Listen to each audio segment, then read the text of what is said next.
संत तुकाराम महाराज अभंग. माझे काही नाही स्वतःचे. निरूपण मेघा देशमुख चौहान. तुकाराम महाराज हे महाराष्ट्रातील वारकरी संप्रदायाचे प्रमुख संत आहेत. त्यांचे अभंग हे केवळ काव्य नाहीत, तर जीवन जगण्याचा एक दृष्टिकोन आहे. या अभंगातील प्रत्येक ओळ आपल्याला आध्यात्मिक मार्गावर चालण्याची प्रेरणा देते. माझे काही नाही स्वतःचे हा अभंग त्यांच्या विचारसरणीचा सार आहे. यातून ते आपल्याला स्वतःच्या मर्यादित ओळखीपासून मुक्त होण्याचा आणि परमेश्वराशी एकरूप होण्याचा संदेश देतात. माझे काही नाही स्वतःचे, आता नको उणे विठ्ठला तुझ्या पायी. सर्वस्व अर्पितो तुझ्या हाती माझे, तुका म्हणे यापुढे तुझीच सेवा करीन. तुकाराम महाराजांचा हा अभंग त्यांच्या आध्यात्मिक विचारसरणीचा, भक्तीच्या गहन अर्थाचा उत्कृष्ट नमुना आहे. इथे तुकाराम महाराजांनी स्वतःच्या अस्तित्वाचा, स्वतःच्या मालकीचा, स्वतःच्या इच्छांचा त्याग करून सर्वस्व परमेश्वराला अर्पण करण्याची भावना व्यक्त केली आहे. हा अभंग केवळ भक्तीचा संदेश देत नाही, तर जीवनातील नश्वरतेचे भान, आत्मसाक्षात्कार आणि परमेश्वराची एक होण्याची प्रक्रिया यांचे तर्कसंगत आणि तात्विक विश्लेषण सादर करतो. माझे काही नाही स्वतःचे, आता नको उणे विठ्ठला तुझ्या पायी. ही तुकाराम महाराजांच्या आध्यात्मिक प्रवासातील परिपक्वतेची, वैराग्याची पराकाष्ठा दर्शवते. इथे तुकाराम महाराज व्यक्त करतात की या विश्वात जे काही आहे ते सर्व परमेश्वराचे आहे. माणूस जेव्हा माझे आणि माझ्या मालकीचे असे मानतो, तेव्हा तो अहंकाराच्या, मायेच्या जाळ्यात अडकतो. खरे सुख आणि मुक्ती ही स्वतःच्या मालकीच्या भावनेचा त्याग केल्याशिवाय प्राप्त होत नाही. आध्यात्मिक दृष्टिकोनातून ही ओळ भगवद्गीतेच्या तत्वांशी जोडली जाऊ शकते, जिथे भगवान श्रीकृष्ण अर्जुनाला सांगतात, सर्वं विश्वेन सन्नादती. तुकाराम महाराजांचे हे विचार अद्वैत वेदांताशी सुसंगत आहेत, जिथे आत्मा आणि परमात्मा यात कोणताही भेद नाही. सर्व काही परमेश्वराचाच अंश आहे. माझे काही नाही स्वतःचे ही संकल्पना तर्काच्या दृष्टिकोनातून पाहिली तर ती माणसाच्या अहंकारावर मात करण्याची प्रक्रिया आहे.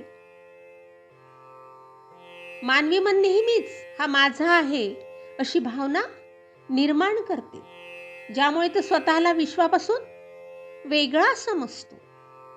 परंतु तर्काच्या दृष्टिकोनातून विचार केला तर आपण जे काही मालकी मानतो, शरीर, मन, संपत्ती, नाते, हे सर्व नश्वर आहे.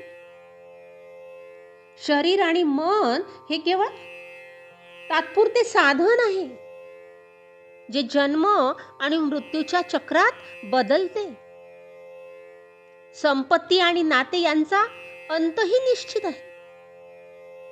हा विचार तर्कावर आधारित आहे की जे काही नाशवंत आहे ते खरे तर आपले नाही. खरे स्वरूप आपले आत्म्याचे आहे आणि ते परमेश्वराशी एकरूप आहे. दैनंदिन जीवनात आपण अनेक गोष्टींना माझे मानतो. घर, गाडी, नोकरी, कुटुंब, प्रतिष्ठा. परंतु या गोष्टी नश्वर आहेत आणि म्हणूनच त्यांच्यावर अवलंबून राहणे दुःखाचे कारण ठरते. उदाहरणार्थ जर एखादी व्यक्ती आपल्या नोकरीला आपली ओळख मानते आणि ती नोकरी गमावते, तर ती नैराश्यात बुडते.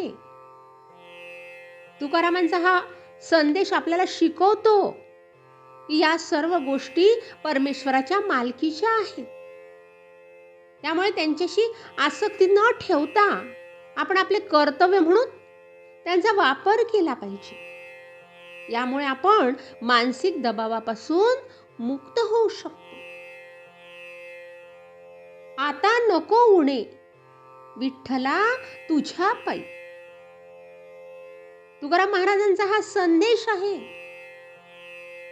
यातून ते परमेश्वराला सर्वस्व अर्पण करतात आणि स्वतःला पूर्णपणे समर्पित करतात. यामुळे माणसाच्या मनात अहंकार, स्वार्थाचा त्याग होतो आणि तो परमेश्वराच्या चरणी नतमस्तक होतो. ही ओळ वैराग्य आणि भक्ती यांचा संगम दर्शवते, ज्यामुळे व्यक्तीला स्वतःच्या इच्छा आणि मालकीच्या भावनांपासून मुक्त होण्याची प्रेरणा मिळते. हा विचार दैनंदिन जीवनात परमेश्वरावर विश्वास ठेवण्याची प्रेरणा देतो. यामुळे आपण आपल्या जीवनातील अनिश्चिततेपासून मुक्त होतो. उदाहरणार्थ, जर तुम्हाला तुमच्या करिअरमधील यशाची चिंता असेल, तर तुकाराम महाराजांचा हा संदेश तुम्हाला शिकवतो की तुम्ही तुमचे सर्वोत्तम प्रयत्न करा आणि परिणाम परमेश्वरावर सोडा. यामुळे तुम्ही तणावमुक्त राहाल. हा अभंग भक्ती आणि आत्मनिवेदनाचा सुंदर संगम आहे. या अभंगातील भाव आणि उपनिषदांमधील तत्वज्ञान यांचा संनाद विशेषतः बृहदारण्यक उपनिषदातील याज्ञवल्क मैत्रेयी संवादातील एका विशिष्ट रुचेशी दिसून येतो. बृहदारण्यक उपनिषदातील याज्ञवल्क मैत्रेयी संवादात याज्ञवल्क आपल्या पत्नी मैत्रेयीला आत्मतत्वाचा बोध देतात. यातील एक महत्वाची रुच आहे, नवा अरे सर्वं विश्वेन सन्नादती यत् आत्मानाम.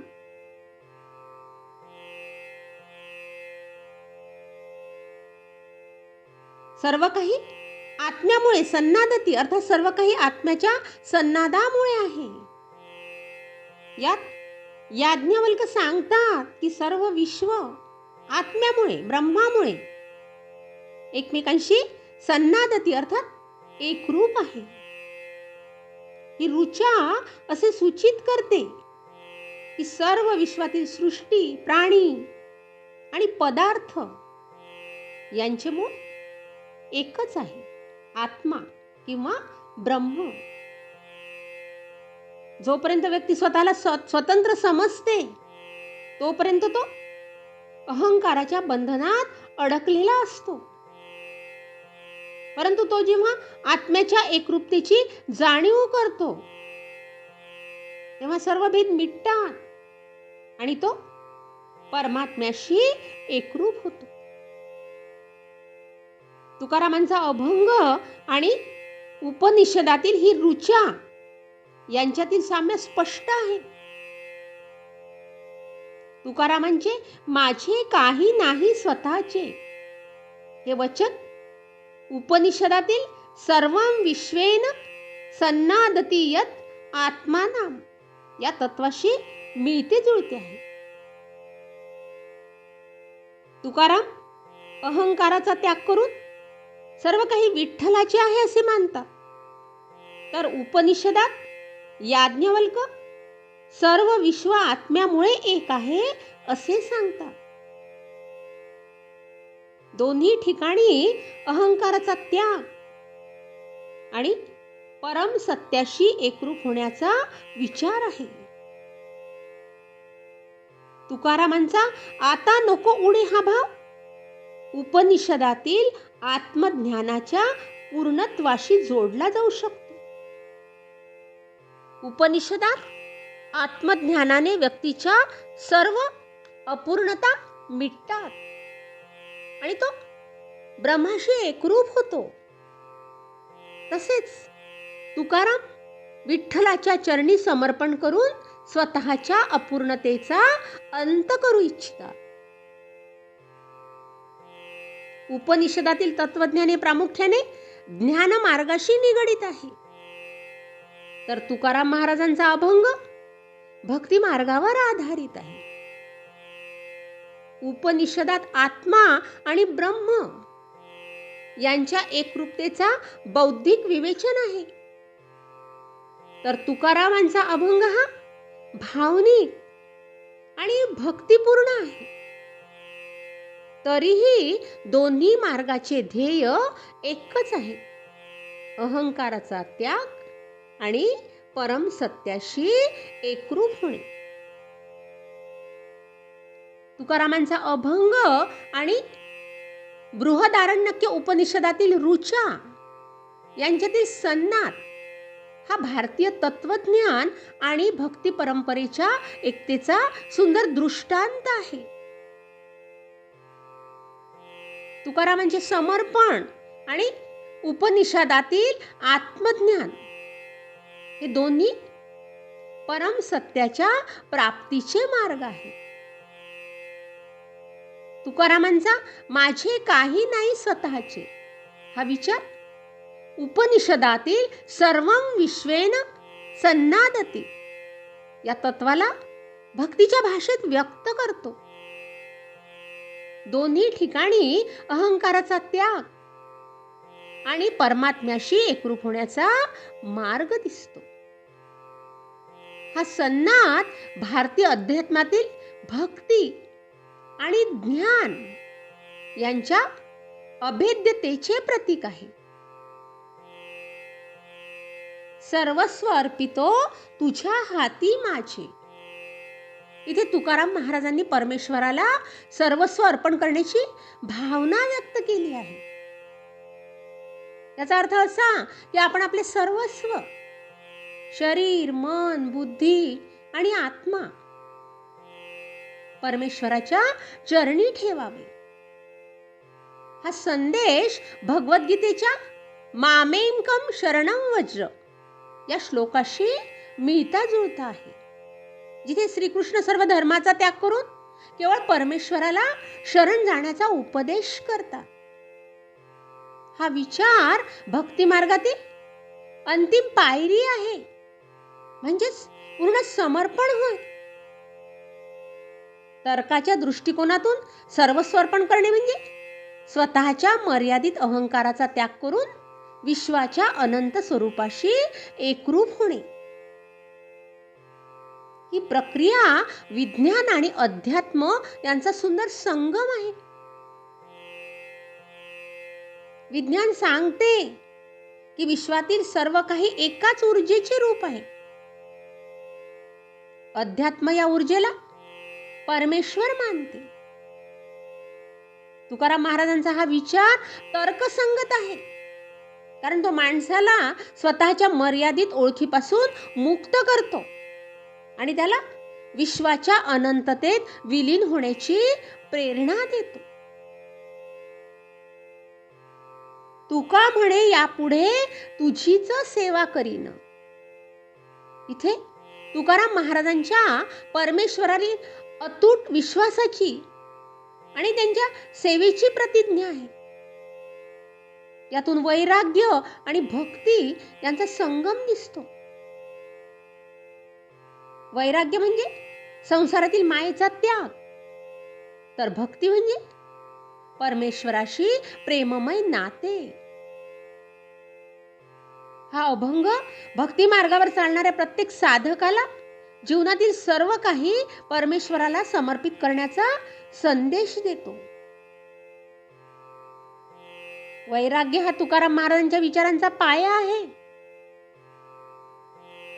तर्काच्या दृष्टिकोनातून वैराग्य म्हणजे अनावश्यक गोष्टींवर अवलंबून राहण्याची प्रवृत्ती सोडणे. उदाहरणार्थ, जर एखादी व्यक्ती आपल्या संपत्तीवर, सामाजिक स्थानावर किंवा शारीरिक सौंदर्यावर अवलंबून असेल तर ती सतत त्या गोष्टी गमावण्याच्या भीतीने ग्रस्त राहते.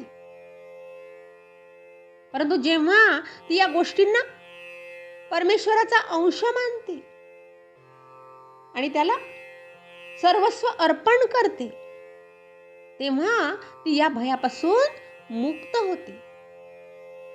हा तर्क मानसिक शांती आणि स्वातंत्र्याचा मार्ग आहे. हा संदेश परमेश्वराच्या सेवेची भावना दर्शवतो. दैनंदिन जीवनात सेवा म्हणजे निस्वार्थ कर्म. उदाहरणार्थ, जर तुम्ही तुमच्या कुटुंबासाठी, समाजासाठी किंवा गरजूंना मदत करता तर ती परमेश्वराची सेवा मानली पाहिजे. यामुळे तुमच्या कर्मात प्रेम आणि नम्रता येते. हा अभंग भक्ती मार्गातील आत्मसमर्पणाचे सार सांगतो, ज्यात भक्त आपले सर्वस्व, देह, मन, संपत्ती देवाच्या हाती सोपवतो आणि केवळ त्याचीच सेवा करण्याचा निर्धार करतो. हा भाव वेदांतातील उपनिषदांच्या तत्वाशी गाढपणे जोडलेला आहे. विशेषतः कठोपनिषदातील एक ऋचा याच्याशी निगडीत आहे, ज्यामुळे भक्ती आणि ज्ञानमार्गाची एकरूपता दिसते. कठोपनिषद 1:3-13 मधील श्लोक असा आहे: ज्ञानम आत्मनि महंती नियच्छेत तद यच्छेच्छांत आत्मनि. हा श्लोक यमराज आणि नचिकेता यांच्या संवादात येतो, ज्यात आत्मज्ञानाच्या मार्गाचे वर्णन आहे. श्लोकाचा शब्दशः अर्थ असा आहे की बुद्धीला प्रथम महान आत्म्यात नियंत्रित करावे आणि नंतर ती शांत निराकार आत्म्यात स्थिर करावी. येथे ज्ञानम म्हणजे बुद्धी किंवा मनाची विचारशक्ती, जी व्यक्तिगत अहंकाराने बद्ध असते. आत्मनी महती म्हणजे व्यापक, सर्वव्यापी ब्रह्म, ज्यामध्ये विश्वातील सर्व काही सामावले आहे. शांत आत्मनी म्हणजे निर्गुण, शाश्वत, शांत स्वरूपातील परमात्मा. वेदांताच्या दृष्टिकोनातून हा श्लोक अहंकाराचा त्याग आणि आत्म्याचे परमात्म्याशी एकरूप होणे यावर भर देतो. व्यक्तीचे मन सतत इंद्रिय सुख, इच्छा आणि चिंतेत अडकलेले असते.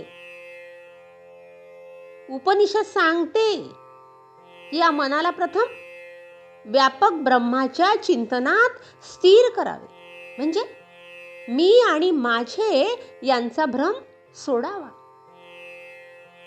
पुढे या बुद्धीला शांत आत्म्यात विलीन करावे, जिथे कोणतेही द्वंद्व उरत नाही. हा आत्मसमर्पणाचा मार्ग आहे, ज्यामुळे मनाची अशांती संपते आणि शाश्वत शांती प्राप्त होते. हा विचार उपनिषदांमधील अहम ब्रह्मास्मी आणि तत्वमसी या महावाक्यांशी जोडलेला आहे. याकरता एक उत्तम उदाहरण खुद्द तुकाराम महाराजांच्या जीवनातून आपल्याला घेता येईल. तुकोबा देहू गावातील साधा व्यापारी होते, पण कौटुंबिक दुःख आणि संसाराच्या ओझ्याने व्यथित झाले. एकदा त्यांनी विठ्ठलाला पूर्ण समर्पित होण्याचा निर्णय घेतला. त्यांनी आपले सर्वस्व, संपत्ती, जबाबदाऱ्या देवाच्या हाती सोपवले आणि केवळ भजन कीर्तनात मग्न झाले. हा समर्पणाचा परिणाम म्हणजे त्यांचे हजारो अभंग, ज्यात ते म्हणतात, तुका म्हणे झालो भारमुक्त निश्चळ. हे कठोपनिषदाच्या श्लोकानुसार आहे, ज्यात अहंकाराचे समर्पण शांती आणते. दुसरे उदाहरण आधुनिक काळातील घेता येईल. समजा एखादी व्यक्ती नोकरी, कुटुंब आणि तणावाने ग्रस्त आहे. उपनिषद आणि तुकोबांच्या अभंगानुसार ती आपले सर्व चिंता देवाच्या हाती सोपवते. म्हणजे सकाळी ध्यान करून सर्वस्व तुझे असे म्हणते आणि दिवसभर निस्वार्थ सेवा करते. परिणामी तिचे मन शांत होते, निर्णय चांगले होतात आणि जीवनातील दुःख कमी होते. हे समर्पण केवळ धार्मिक नाही, तर मानसिक आरोग्यासाठीही उपयुक्त आहे. एकंदरीत हा अभंग आणि उपनिषदाची ऋचा दाखवतात की शरणागती हा मोक्षाचा सोपा मार्ग आहे. तुकोबा हे उपनिषदांचे सार जनसामान्यांपर्यंत पोहोचवतात, ज्यात ज्ञान आणि भक्ती एकरूप होतात. हे तत्व आजही प्रासंगिक आहे, कारण ते जीवनातील संघर्षातून मुक्ती देते. तुकाराम महाराजांचा माझे काही नाही स्वतःचे हा अभंग आध्यात्मिक जीवनाचा पाया आहे. यातून वैराग्य, भक्ती आणि समर्पण यांचा संगम दिसतो. हा अभंग आपल्याला शिकवतो की जीवनातील सर्व काही परमेश्वराचे आहे आणि त्याला सर्वस्व अर्पण केल्याने आपण मानसिक शांती, स्वातंत्र्य आणि आत्मसाक्षात्कार प्राप्त करू शकतो. दैनंदिन जीवनात या विचारांचा अवलंब केल्यास आपले जीवन सुखी, शांत आणि अर्थपूर्ण होऊ शकते. जय जय राम कृष्ण हरी, जय जय राम कृष्ण हरी, जय जय राम कृष्ण हरी. धन्यवाद.